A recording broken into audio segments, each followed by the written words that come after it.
ಎಲ್ರಿಗೂ ನಮಸ್ತೆ. ಸರ್ ನಾನು ಸ್ವಲ್ಪ ಇವಾಗ ಮಣ್ಣಿನ ಪಾತ್ರೆನ ಉಪಯೋಗಿಸ್ತಾ ಇದ್ದೀನಿ. ಮೊದ್ಲು ಉಪಯೋಗಿಸ್ತಾ ಇದ್ದೆ ಸ್ವಲ್ಪ ಎಲ್ಲೋ ಅಪರೂಪಕ್ಕೆ. ಈಗ ಸ್ವಲ್ಪ ಜಾಸ್ತಿ ಉಪಯೋಗಿಸ್ತಾ ಇದ್ದೀನಿ ಮಣ್ಣಿನ ಪಾತ್ರೆಗಳನ್ನ. ತುಂಬಾ ಖುಷಿ ಆಗ್ತಿದೆ. ಮತ್ತೆ ಫ್ರಿಡ್ಜ್ ಜಾಸ್ತಿ ಉಪಯೋಗಿಸ್ತಾ ಇಲ್ಲ. ಫ್ರಿಡ್ಜ್ ಅಂದ್ರೆ ಏನೋ ಒಂದ್ಸತಿ ಮಜ್ಜಿಗೆ ಇಡಕ್ಕೆ, ಮೊಸರು ಇಡಕ್ಕೆ ಉಪಯೋಗಿಸ್ತೀನಿ. ಜಾಸ್ತಿ ಉಪಯೋಗಿಸ್ತಾ ಇಲ್ಲ. ತುಂಬಾ ಖುಷಿ ಆಗ್ತಿದೆ. ಮಾಸ್ಟರ್ ಹೇಳಿದಂಗೆ ನಾವು ಉಪಯೋಗಿಸ್ತಾ ಇರ್ಬೇಕು. ಉಪಯೋಗಿಸ್ತಾ ಇರ್ಲಿಲ್ಲ ಅಂದ್ರೆ ಅದು ಹಾಳಾಗುತ್ತೆ. ಈಗ ಎಕ್ಸಾಂಪಲ್ ನಾವು ಕಂಚು ಅಂತ ಗೊತ್ತಲ್ಲ. ಕಂಚನು ಬೆಳಗ್ತಾ ಬೆಳಗ್ತಾ ಇದ್ರೆ ಬೆಳ್ಳಗಾಗುತ್ತೆ. ಕಂಚು ಬೆಳಗ್ಲಿಲ್ಲ ಅಂದ್ರೆ ಅದು ಹಂಗೆ ಕಪ್ಪಿಳ್ದೋಗುತ್ತೆ. ಅದೇ ತರ ಕಂಚು ಬೆಳಗ್ಬೇಕು, ನಂಟಸ್ತನ ಬಳಸ್ಬೇಕು ಅಂತ ಹೇಳ್ತಾರೆ. ನನಗೆ ನಂಟಸ್ತಿಯಲ್ಲಿ ನಮ್ಮ ರಿಲೇಶನ್ಶಿಪ್ ಅಲ್ಲಿ ನಾವು ಅದನ್ನ ಬಳಸ್ತಾ ಇದ್ರೆ ಹಾಗೆ ಅದು ಹಂಗೆ ಹೋಗ್ಬಿಡ್ತಾರೆ. ಸಂಬಂಧನ ಉಳಿಯಲ್ಲ. ಕಂಚು ಬೆಳಗ್ಬೇಕು, ನಂಟು ಬೆಳಗ್ಬೇಕು ಅಂತ ಹೇಳ್ತಾರೆ. ಒಂದು ಗಾದೆ ಹೇಳ್ತಾರೆ. ತುಂಬಾ ಖುಷಿ ಆಯ್ತು. ಮತ್ತೆ ಈಗ ನಾವು ಧ್ಯಾನ ಮಾಡಿ ಮಾಡಿ ನಾವು ಧನ್ಯರಾಗ್ತಾ ಇದೀವಿ ಅಂತ ಅನ್ಸುತ್ತೆ. ನಾವು ಉಪಯೋಗಿಸ್ತಾ ಇರೋದಕ್ಕೆ ನಂಗೆ ಒಂದು ಎಕ್ಸ್ಪೀರಿಯನ್ಸ್ ಅಂದ್ರೆ ನಾವು ರೇಷ್ಮೆ ಸೀರೆ ಹಾಳಾಗುತ್ತೆ ಅಂತ ಹೇಳಿ ಜೋಪಾನಾಗಿ ಇಟ್ಟು ಆ ರೇಷ್ಮೆ ಸೀರೆ ಇಟ್ಟು ಜಾಗದಲ್ಲೆಲ್ಲ ಹಾಳಾಗೋಗಿದೆ ಮೇಡಮ್.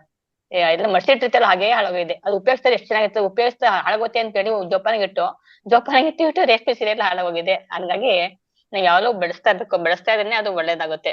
ಬೆಳೆಸಿ ಬೆಳೆಸಿ ಬಾಳ್ ಬೆಳಗುತ್ತೆ ಅಂತ ಆತರ ಆಗುತ್ತೆ ಮೇಡಮ್. ತುಂಬಾ ಖುಷಿ ಆಯ್ತು ಮೇಡಮ್. ಆಯ್ತು ಧನ್ಯವಾದ ಮೇಡಮ್.